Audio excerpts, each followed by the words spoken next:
Do you want to learn the tricks that top leaders use to get the most out of themselves and their teams? Well, Naftali Hoff is here to help. Lead to Succeed picks the brains of top leaders to learn about their challenges, insights, and best practices. Here's Naftali.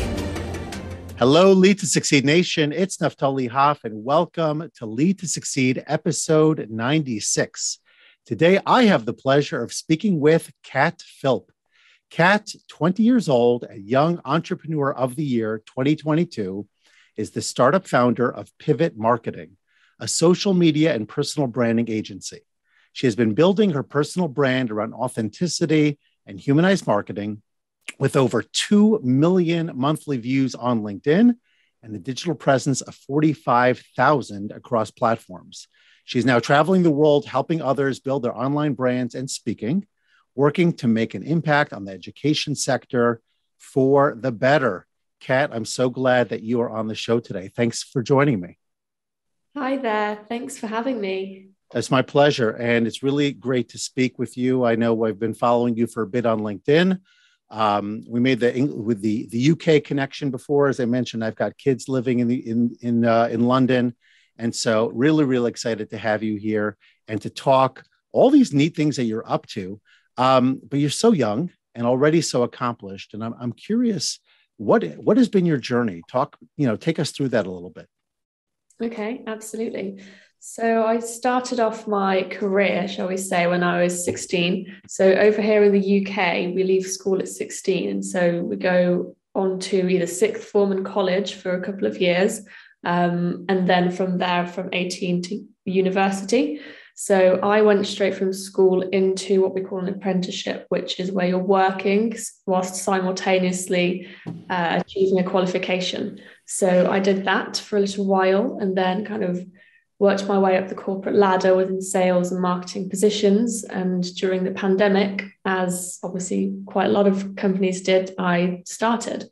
So I was working in the travel and tourism sector at the time. And then I started marketing towards that industry and it kind of took off from there. And I guess the actual journey obviously was filled with highs and lows, many lows to begin with, of course, as the usual entrepreneurial journey includes. And how did you find your way into this particular space? Was there something within your formative years where you said to yourself you wanted to be in marketing and branding, you wanted to be sharing messages with others? How did you identify this as your path? Well, when we leave school, you try and figure out your next steps, I guess. So I was looking at a few different kind of careers. Marketing was one of them, but then I looked particularly into accountancy. And from there, I went to apply for a vacancy and they told me it wasn't available anymore. So they said, actually, we don't have accountancy vacancies, but we have marketing vacancies. So I said, okay, well, that was also one of the things I was looking at. So let's do it. So I kind of landed into it a bit more of a planned attempt. Interesting. But from there, I really loved it. So, I mean, I've just never looked back. So sometimes one door closes and the other one opens right next to it. And you never know which way you're really supposed to go with this. So I'm curious to know, you've been very successful in a really short period of time in building your personal brand. And of course, you're helping others do it as well. And I've noticed it on LinkedIn, but I know you've got many followers elsewhere as well on other platforms. What is your secret sauce, so to speak, for building a personal brand? How do you sort of distinguish yourself? There's so many people out there, many people doing the same thing you're doing. What would you advise for people who want to really build their brand, stand out, and show how they could deliver value to other people? I'd say the top thing for me was being authentic. So it's easy to kind of try and fall into the traps of being X, Y, and Z and looking like you're doing all these amazing things and, following what everybody else does. But if you make your own way into kind of, what you want to portray as yourself, and then I think from there you can kind of begin to build the brand around yourself. And so rather than building it around this false version of you, you build it around you. And as an individual, you show for example, I show my highs and lows of my week or my day, etc. So I don't just talk about, oh, what went well. Oh, I had an amazing client sign up with me, blah, blah, blah. I actually talk about, oh, actually, this client, I didn't sign them up, but I want to let you all know because I wanted to show you guys that, it's not just the pretty pictures and stuff. There is a bit of ugly in there in my days somewhere. So from there, I think from all the highs and lows and being really authentic about how my journey has been and what I'm like on a day-to-day basis, I think from there, people really admired that. And that's becoming a really growing market at the moment. Great. So, yeah, I think that's a very powerful piece. And I think it's hard. A lot of people really struggle. First of all, they struggle seeing all these people on Instagram, I would imagine in particular, but elsewhere also, that only seem to be doing really great, look really pretty or really handsome or really successful through all those filters and whatnot. And they don't see that other side. And so, having that balance, I think, is important. It creates the sense that I can relate to you, and once you're relatable to me, I can trust you. I can start to consume content. So I'm just curious, if I'm understanding correctly, it's almost like you're building a foundation of authenticity and connection, and then perhaps layering on top of that, how you could help other people. That's my interpretation. You didn't say all of that. I'm just curious to know if that was kind of your pathway to where you are now, that now that you built this foundation, you can begin to show other people, how you can help them, why they should listen to you, and all of that. Exactly, yes. So my Instagram platforms was built way before my LinkedIn was, and that was throughout my school years as well. But that was very different. That was more sort of influencer and fitness kind of route. And so now I'm going through the process of trying to revert that into more business focused sort of content and followers. So aside from that, I think I was building my personal brand way before I started the authenticity side of things. It wasn't quite as impactful as it is now, let's say. So I did start with a business route, but then I started becoming more authentic and kind of realizing that was doing quite well. And from there, I built that foundation, like you said. And then on top of that, now I'm kind of teaching other people how they can do the same. So is that, in fact, the advice that you give other people to begin that process of authenticity and building from there? Yes, it is, because I think when you start with personal branding, you need to want to know what you want to be known for. So you kind of start with your pillars, your content pillars, and from there, you kind of have to decide how you're going to take the direction. So I take my clients through a journey of who they are and what they want to achieve, and then we can start to implement that into their content. Because there's no good copying what somebody else is doing, because what works for somebody else is based on their personality, because a personal brand is a personal brand. You can't be copying other people. So that's definitely the journey that I take them on with the authenticity. Yeah, I mean, that last point I think is so critical, because we all get sucked into wanting to copycat, just it works for them, it should work for me. And I'm not that other person. And I have to really take a step back. And by the way, this whole social media thing, in all honesty, was a really tough piece for me. Number one, I'm introverted, so I tend to not necessarily want to be, quote, out there. I also, for certain, let's call it religious or maybe philosophical reasons, I'm a little bit less inclined to share certain parts of who I am. And yet at the same time, I've become more comfortable doing so and recognize the need to do more of that, because at the end of the day, this is where people find other people for the most part. There's obviously other ways you could advertise, but so many people are coming to social media to be engaged, to connect, and to find those that can help them. So they look to see, who can I relate to and who has similar challenges, and will they get me, and all of that. And unless I'm prepared to put myself out there in a way that's authentic, consistent, and also, relatable to the right client, then people can't possibly find me outside of, let's say, referrals or things of that sort. So that's been a bit of a journey, for me. And I imagine many of your clients have a similar challenge. Absolutely. I think it's always difficult kind of starting on social media, because you feel really, you've got this fear of, are they going to like me, or, am I doing the right things? Am I going to be laughed at? What do my friends and family think? And it's really quite a challenge. And like you pointed out that you're kind of introverted by nature, and so am I. And I think that that's something that a lot of people really struggle with, is if they're not naturally extroverted and this outgoing character, they think, oh, how could I succeed if I'm not prepared to do that? But I think that, I've shown otherwise, that you don't have to be this really extroverted person to attract the right people. Yeah. And so, I wanted to pivot a little bit, because I took a look at your bio, and there was one line that I'm very intrigued by. If for no other reasons, that I'm a former educator. So my audience knows that I've been in the field for 30 years in some capacity. I started as a classroom teacher. I was a school leader, a headmaster, and then eventually transitioned into leadership coaching, which is what I do currently. And so anytime I see that somebody is spending time or making a difference in the educational sector, it immediately connects with me. So when you talk about working to make an impact in the educational sector for the better, what does that mean? Who are you serving, and in what capacity?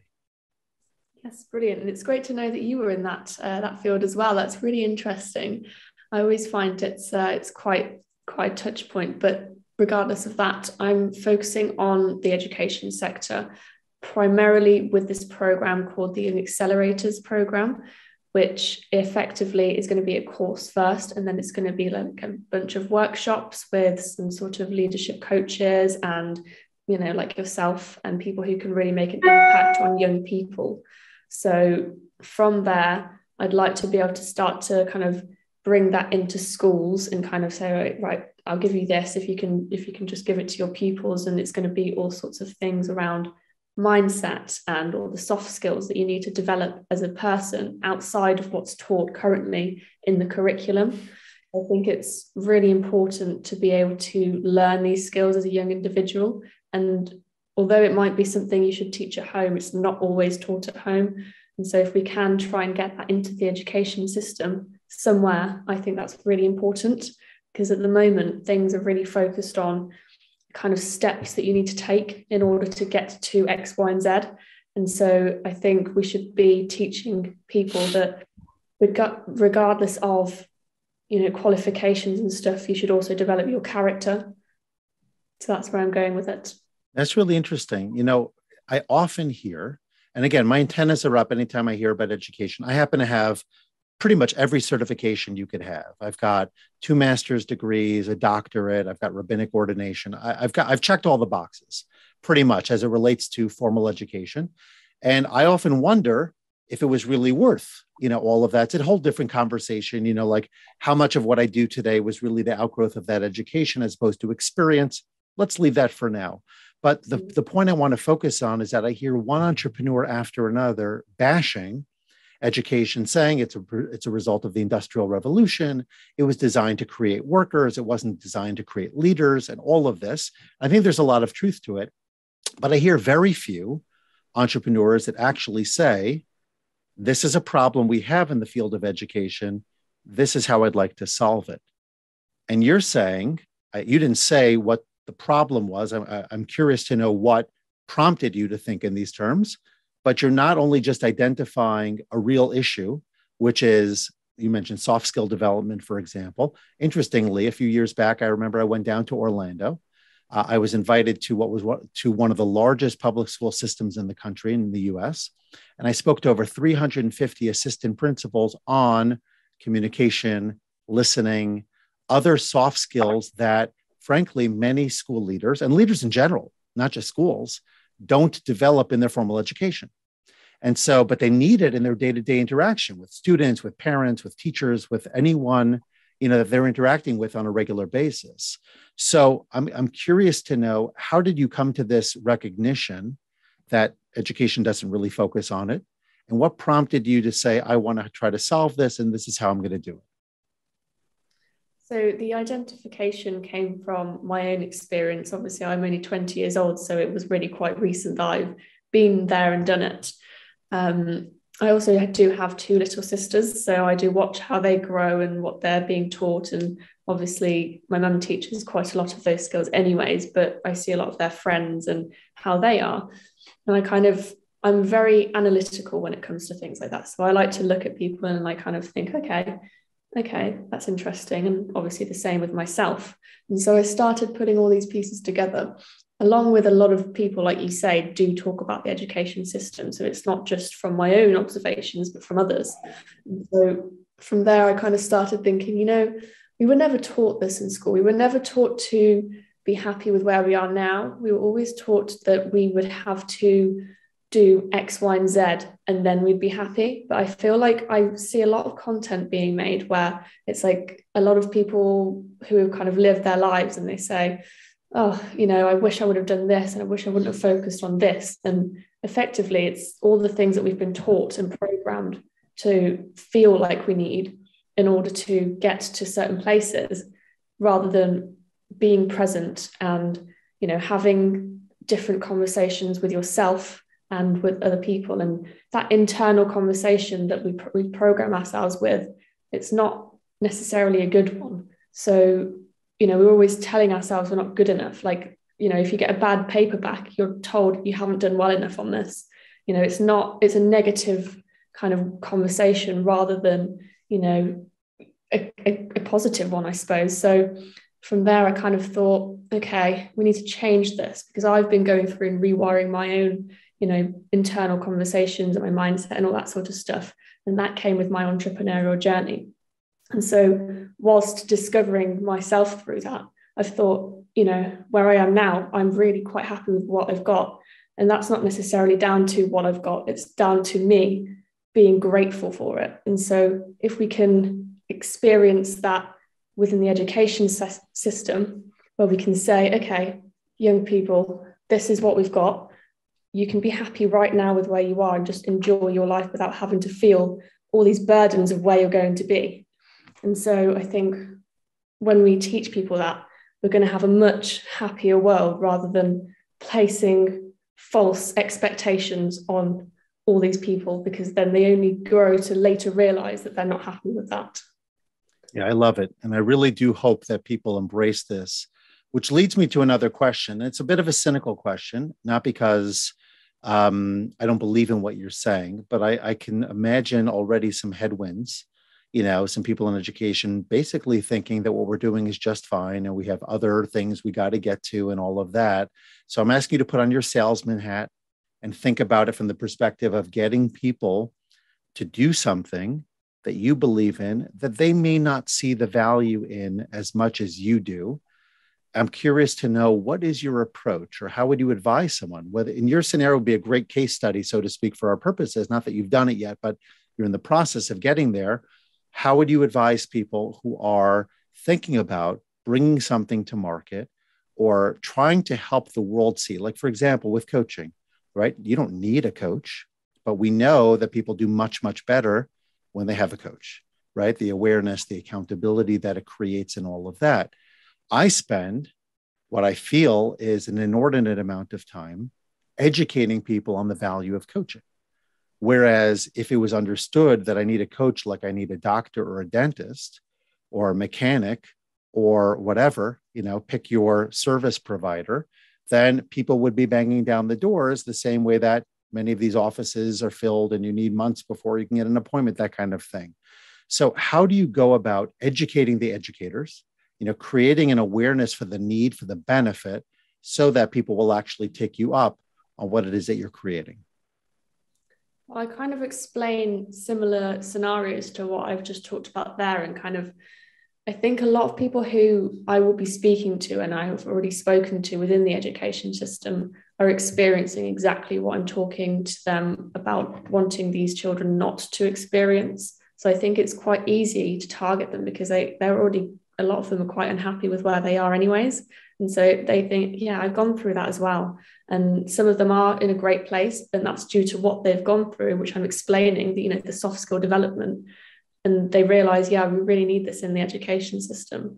And so I think it might sound difficult because they don't understand maybe the value in some ways, but when you explain it to them in a way that's, you don't want to end up like X, Y, and Z, then I think that they start to understand it. And, a lot of them have children themselves. And so they want to teach the same skills to their children, and often do. And so, when they see the way that I'm tackling it in that regard, they think, I'd love that for my children. Yes, let's do that. Nice. It almost sounds like you're tapping into the conversation they already have going on in their head and Exactly. and channeling it, which is a great strategy. So let me ask you this. You're obviously very young at the front end of your career. God willing, you'll have decades in front of you in which to make a meaningful impact on others. What do you want to be able to say to yourself 50 years down the road, whatever it is that you decide to pack it up as you look back at your career? I think I'd like to say that I've made a positive impact on the world in some way or another. And I hope to have been able to impact people's lives positively, as many as I can. Obviously, if that's volumes or not, if that's two people, great. But in some way or another, I'd love to be able to help change or lead change into the world, shall we say. So give me an example of feedback you've already gotten. It might be a comment on one of your posts or, a direct message or something like that, where somebody said to you, Cat, that post was so blank. I'm so blank as a result, something along those lines. Okay. I do get quite a lot of these a day. I actually store them into my Boost file. I have a file of kind of all the nice things that people say. Good for you. You need to Yeah, have that. You really do. Okay, go ahead. Tell us. Yeah, I think it's great. Let's see. I think one of the most recent ones for me was I posted something about mindset and I started talking about comfort zones and all that sort of stuff and getting out of your comfort zones, and you can push the barriers to kind of make your own new comfort zone, but for growth, right? And so I got to chatting to somebody who actually sent me a video of themselves, and they said they started talking about how it really impacted them and to like think in a really different way. And he showed it to his his daughter or something, and he really hopes that his daughter will grow up in the same way or something. And it was like a 5-minute long video, just basically praising me. And it's things like that make you realize that you really are making an impact to people, and it's fantastic. It really is. And I think that, and sometimes it's hard to come to terms with it almost. I got this message as an observant Jew, I celebrate Passover. And so oftentimes I will share a holiday related message with my audience. And I put something together, and a woman had called me. I don't even know how she got my number. It's not a name that I recognize. She left like a 1.5-minute long voicemail for me, very emotional. About the message and how it related to her and connected and all of that. I was like, wow, sometimes you just don't even know. And coming back to education for a second, I think it's Henry Adams that says teachers affect eternity, that you don't even know where your influence will end, right? Because it's multi-generational. If I influence one person, that person has children, and that person is a teacher, that person, is an influencer, and next thing you know, right? It's more about how that message continues to spread. And Maya Angelou said that people don't remember what you've said, but people remember how you make them feel. And so if you make somebody feel empowered, if you make somebody feel connected, if you make somebody feel motivated to continue to push forward, I just recorded a message the other day. I don't know who needs to hear this, but don't stop, keep going. And a guy who I don't really know so well said, yeah, I needed to hear that. And so I don't know what's going on in his world right now. But sometimes you just put a message out there and somebody will catch it and it will resonate with somebody. I totally agree. I've had quite a lot of that, but not only just broadcasting out to the world, but also to my close circle of friends, because even though I speak to them on a daily basis and, my family and everything, and, I think that I'm reassuring them enough. The random spontaneous message, quick minute voice note of praising them, saying how well they're doing and, that they keep getting up and it's great. That really impacts. And I had somebody just in floods of tears recently after I sent them a minute-long voicemail, and that was incredible. So I think it's, impact starts within the home and within your circle, but you can also broadcast it. Yeah, I think that's a great thing. Sometimes I'll do that. I'll go through like my WhatsApp or my text or whatever, and or my phone list. And I'll just say, who have I not spoken to recently? Who have I not connected with? And just reconnect. Sometimes it's with a program or something that I'm doing, but often it's just, hey, how are you? Just giving them a positive message. All right. So before we end this segment, let me ask you one final question, if I may. And it's a question I ask to all of my guests. Oftentimes, I mean, I bring the best people I can onto the podcast, and obviously you've had a lot of success. So oftentimes people say, wow, this person is great. Look at what she's accomplished. Look how many followers she has. And so people think that they're ready-made. People think that they've had no obstacles, no challenges, and they just somehow they were made differently. But I can't relate to that. But the reality is we all make mistakes. We all have challenges. So talk us through, please, Kat, the biggest mistake you've made in your career so far and what you've learned from it. Okay. I think for me was learning to ask for help. So there were a lot of milestones where I started I guess when you start out, you almost want to be ready-made, like you said. You need to appear in that way so that you can kind of attract the right audience, the right clients, etc. You can't really look like you're starting out. So you kind of don't ask for help.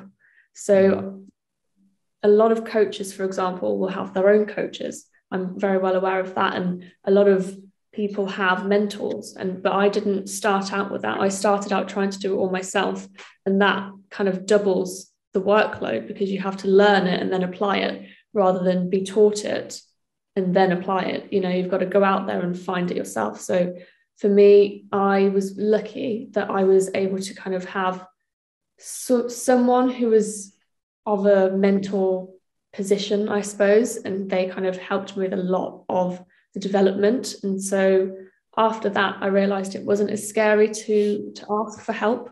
And so I ask for help all the time, and I hire people around me that are better at what they do than I am, which is the way it's supposed to be. So yeah, it really is. Really is. Okay. Yeah. No, that's important. And sometimes we think that I'm a coach, I'm an expert. So how should I come to somebody else for advice? Or maybe it makes me look vulnerable or whatever those ideas that you said, plus others. People have a lot of reasons why they don't move forward to get the help that they need, but we all need it. There's nobody out there that wouldn't do better by having somebody in their corner who's a few steps ahead of them down the road as far as their career, as far as their experiences, their pitfalls, all of that. And it just saves you so much time, down the road and helps you to sort of fast track your experience. So on the topic of fast track, let's talk about rapid fire, which is, in many ways my favorite segment. The answers here are short and sweet. And we go through just a few things that help us get to know a different side of you. So Kat, the first one is the 3 qualities of the very best brands. Okay. Definitely has to be authentic and able to take accountability. So when you kind of see on Twitter or something, they might have made a mistake, they take accountability for it. And one that stands out. So there's got to be something about your brand that separates you from somebody else. Nice. Okay. The percentage of people who pronounce your last name as Philip. 99.9%. Okay. I thought it was too until I looked at it more closely. A neat thing about growing up in Birmingham, UK, by the way, not Alabama. Good correction. Interesting. I think that there's certainly a lot of opportunity because Birmingham is a city and I'm very close to that. So there was loads of opportunity in terms of, career-wise, etc. And you can meet a lot of great people out there as well. Nice. And then the last one, a productivity tip that helps you to get more done. Environment and routine. So make sure you've got a clean environment, something, light some candles, whatever, play some music, and then also get into the routine of doing all these things. And, you wake up, how are you going to wake up? Are you going to snooze that alarm or are you going to carry on? And if you have equally on the flip side, if you have a day where you don't do these things, don't beat yourself up about it. That's really important. Nice. Okay. Yeah. You hit on a bunch of them in just a few moments. Fantastic. So, I'm sure a lot of people listening to this episode are already connected with you, but for those who aren't, how can they connect with you, find out more about your work and benefit from all that you're doing? I'm on Instagram and LinkedIn. Those are my main platforms. And if you follow me on there or just check it out, then be pleased to connect with you. Okay. And we're going to include your hashtags, all of your links in the show notes as well. All right. So I didn't tell you this in our pre-recording conversation, but I think I might have shared it with you before. So hopefully you're prepared. One final life lesson, please, Kat, to end this episode. Okay. I think it's really easy to watch all these people who are doing what you want to be doing, and they all talk about, waking up at 6 a.m. and doing X, Y, and Z, and that works for them. That's great, but that doesn't mean that has to work for you. So I've learned that I tried the whole 6 a.m. waking up thing, and it just was not for me. My productivity peaks at midnight. So I do my greatest work at midnight, and that's fine because that works for me. So don't be fooled by what other people are doing in terms of that's what you have to be doing, and just do your own thing and be authentic in the way that you live. All right. So we'll have to get you some more clients from the Pacific area of the United States. So your productivity and their work time is going to line up perfectly. Anyway, it's been an absolute pleasure having you on this episode. I thank you so much for joining me, for sharing your wisdom. And you should have continued success in all of your endeavors and continued impact on so many. Thank you so much. And thanks for having me. My pleasure. Thanks so much for listening to this episode and for investing in yourself so that you can lead to succeed. Before you go, don't forget to subscribe, rate, and review the show. Your feedback gives the show more social proof and encourages more folks to listen.